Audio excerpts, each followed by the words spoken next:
What is genealogy? Genealogy for Beginners from the Willamette Valley Genealogical Society. What is genealogy? Genealogy is the study of your family history. Why should I be interested? Well, there's a lot of different reasons. There are a few of them here.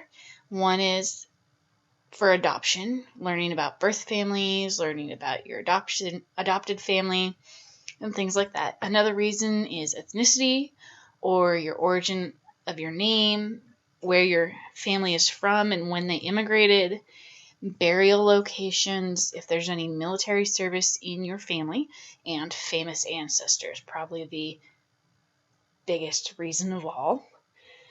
But there are also many more reasons. How can I get started? Well, start with what you know. Ask family members what they know. If you don't have any living family, search through any family papers and pictures you have lying around and see what information they have. Check out any cemeteries if you're from the area or your family's from the area, or get online, and I'll show you some websites to try. And this is just information that starts your family tree. So how do you make a family tree?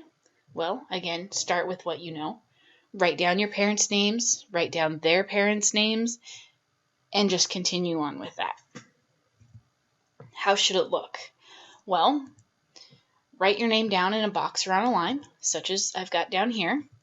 Draw 2 lines up, and then put your father's name on the left and mother's name on the right. And then just keep going. You'll have an upside down triangle.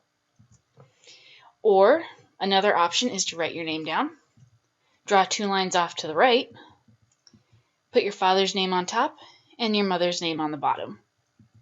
And then again, keep going. Now you've got a triangle on its side.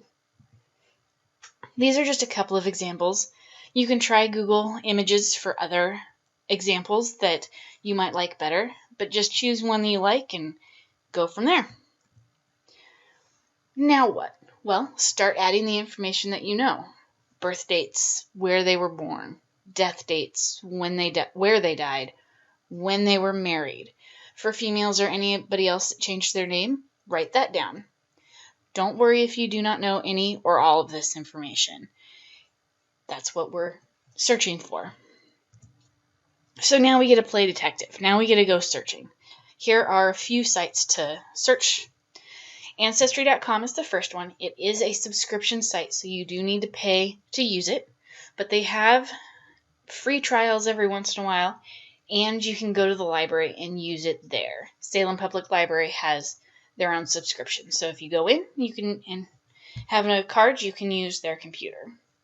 Here is what it looks like, and we'll do a quick search. Here is the main page.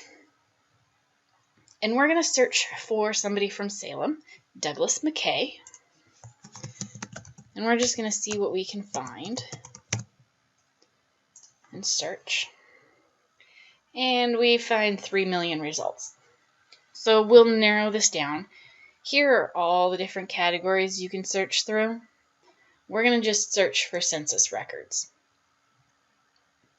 And over here we've got 1930 U.S. federal census. So let's give that a try. And he is popping up right here on top. This doesn't always happen, so that's awesome. We'll go in and view his record. Ancestry.com has helpfully transcribed the document, so we don't even have to go in, but I recommend we always go into an original document if it's available, because sometimes they don't get all the information. So if we go looking through this, we see 3 people in their household and all the other information. Let's go in and take a look. Ancestry does something very helpful, and they highlight the family you're looking at. So here's Douglas McKay right here. Let's zoom in so we can actually see what was written down. And we see him as the head of house. And here's all the information that we just saw. But we can see the original. His birthplace is Oregon.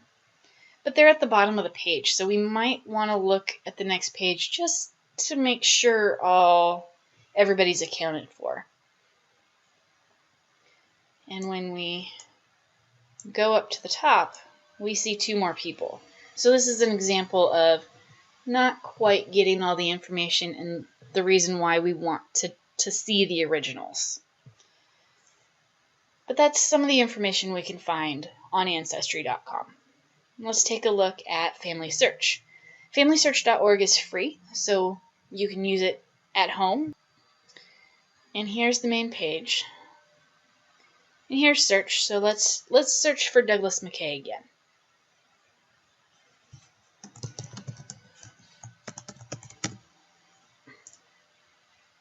And search.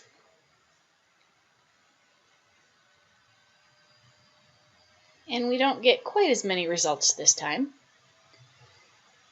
So we find him right here, and this is the 1940 census. So let's click on here.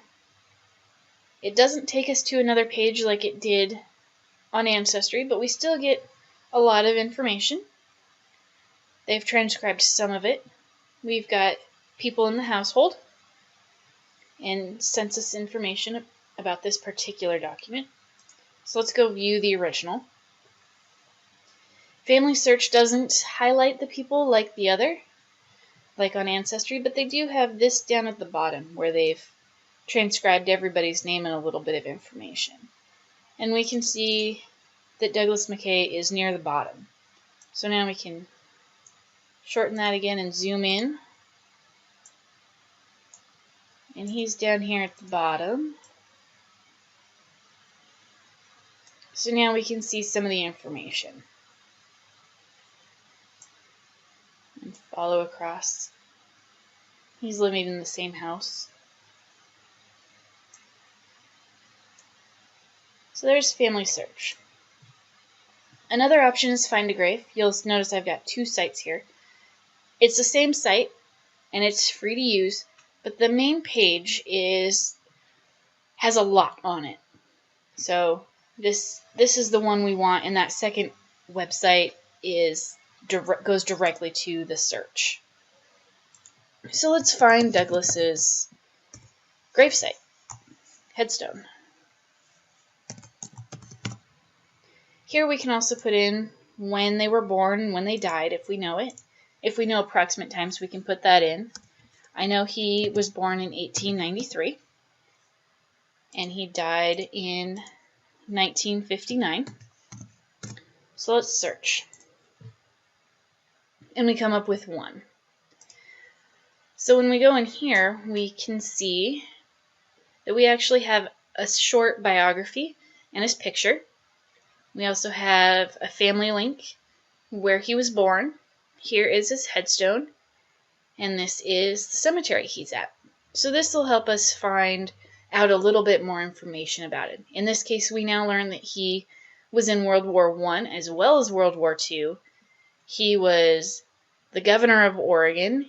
He worked with President Eisenhower. Another option is the Oregon State Archives. They have the Early Oregonian database right here. And we can't look up Douglas McKay here.